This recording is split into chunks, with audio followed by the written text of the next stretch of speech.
專題靈修系列，發揮恩賜，活出召命。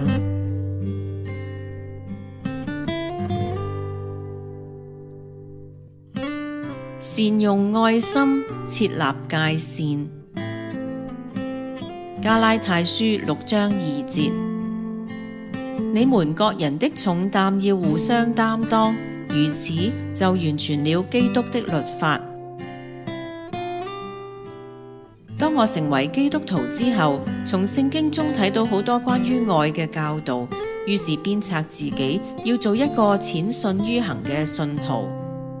10幾年嚟，我熱心參與教會內外嘅服事，而且對別人嘅需要有求必應，即使有時身體欠佳，亦會盡己所能給予幫助。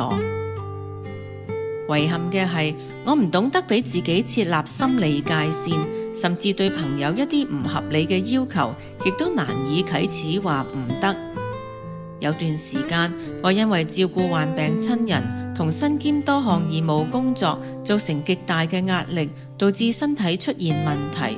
開頭只係失眠，後來經常感到呼吸困難，好似千斤重擔壓在心頭。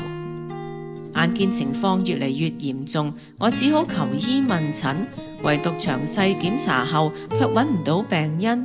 醫生懷疑係患咗身心症，除咗建議我試下一啲放鬆神經嘅方法，更加語重心長咁話唔好將所有嘅擔子都喺自己嘅膊頭上，咁樣落去會捱出病嚟㗎。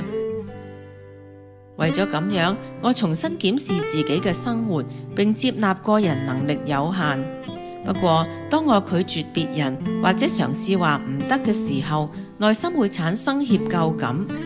後來睇咗《過猶不及：如何建立你的心理界線》呢本書，先得到一啲啟迪，認識到對人對己設立界線嘅重要性。過猶不及呢本書針對各種界線嘅難題，以聖經中嘅真理教導為基礎，給予解答，引導我哋點樣向父母、配偶、仔女、朋友同同事，甚至自己設立健全嘅界線。嗰本書開頭話，不清楚自己生命的責任和主權，就是界線問題。作者克勞德同埋湯森德唔單止鼓勵我哋對別人設立界線，並且講到自己亦都要負責任，唔能夠只對別人話唔得，亦都要對自己話唔得。仲有，作者引用聖經，你們各人的重擔要互相擔當，如此就完全了基督的律法。加拉太書6章2節，以及各人必擔當自己的擔子。加拉太書6章5節，說明我哋每個人都應當為自己每日嘅擔子負責任。如果有重擔嘅話，就要互相幫助。但係有啲人將重擔當成每日嘅擔子，拒絕別人幫助，或者將自己每日嘅擔子當作重擔，而自己卻唔去背負。書入邊用咗一個職業婦女做案例。雪麗長期周旋喺丈夫管教仔女同工作之中，搞到筋疲力盡，失去咗生命嘅自主權，以致喺情感同體力上都感到被人壓榨，與神所應許嘅喜樂得勝嘅生命背道而馳。第6章對界線的迷思，仿佛就係我嘅心情寫照。假如我設立界線，就係自私自利，唔服從，他人會受傷害，我傷害咗別人，我生氣了，引起內疚等。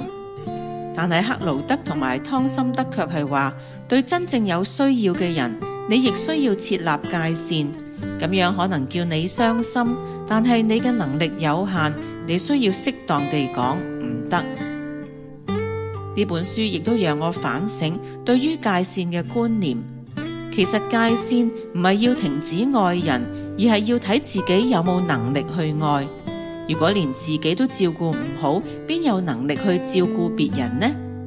況且神亦都希望我哋先照顧好自己，使自己唔至於陷入危機之後，先去幫助別人。當我對界線嘅問題有咗一定嘅認識，就知道點樣設立合乎聖經教導嘅界線，善用愛心，喺力所能及嘅範圍內幫助別人，活出神喜悅嘅生命。